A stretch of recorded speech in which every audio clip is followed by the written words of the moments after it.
అసలు మీ గురించి తెలంగాణ ప్రజలకు అందరికీ తెలుసు, మరి ముఖ్యంగా వరంగల్ ప్రజలకు. వరంగల్ ప్రజల్లో మీ కుటుంబం చేసిన అఘాయిత్యాల వల్ల. International lab facility, student lead startups, great academic exposure.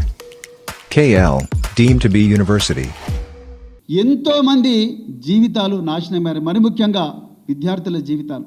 హాస్టళ్ళల్లో, university హాస్టళ్ళల్లో ఇంకెంతోమంది మహిళలు, వాళ్ళందరి జీవితాలు కూడా మీ కుటుంబం చేసిన అఘాయిత్యం వల్ల నాశనమైన. ఇవాళ మరి వరంగల్లో ఉండే గెస్ట్ హౌస్లు, వరంగల్లో ఉండే ప్రభుత్వ గెస్ట్ హౌస్లు, అదేవిధంగా మీ ఫామ్ హౌస్ల గోడలు ఈ అఘాయిత్యాలకు సాక్ష్యం.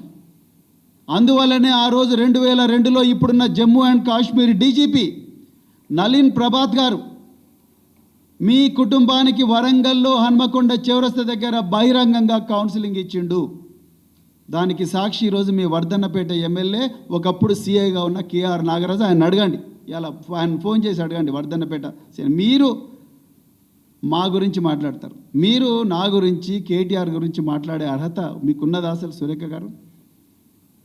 మీరు రోజు బీర్లు, బిర్యానీలు, రేవ్ పార్టీల గురించి వీడియోలు చేసే మీరు మా ఆకలితో అలమటిస్తున్నా, ప్రతిరోజు కూడా విషాహారం తిని తల్లడిల్లుతున్నా, విషాహారం తిని హాస్పిటల్ పాలైతే వైద్యం దొరకని దీనమైన స్థితిలో ఆర్తనాదాలు చేస్తున్న పిల్లలు బాధలు మీకు అర్థమవుతాయా సురేఖ గారు?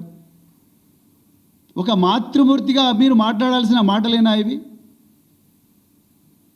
ఎట్లా మాట్లాడతారు మీరు అసలు?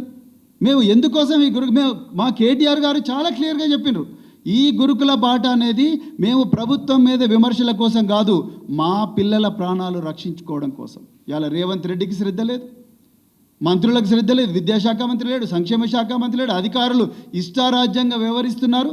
అందుకొరకే మేము ఇలా గురుకుల బాట పెట్టినాం.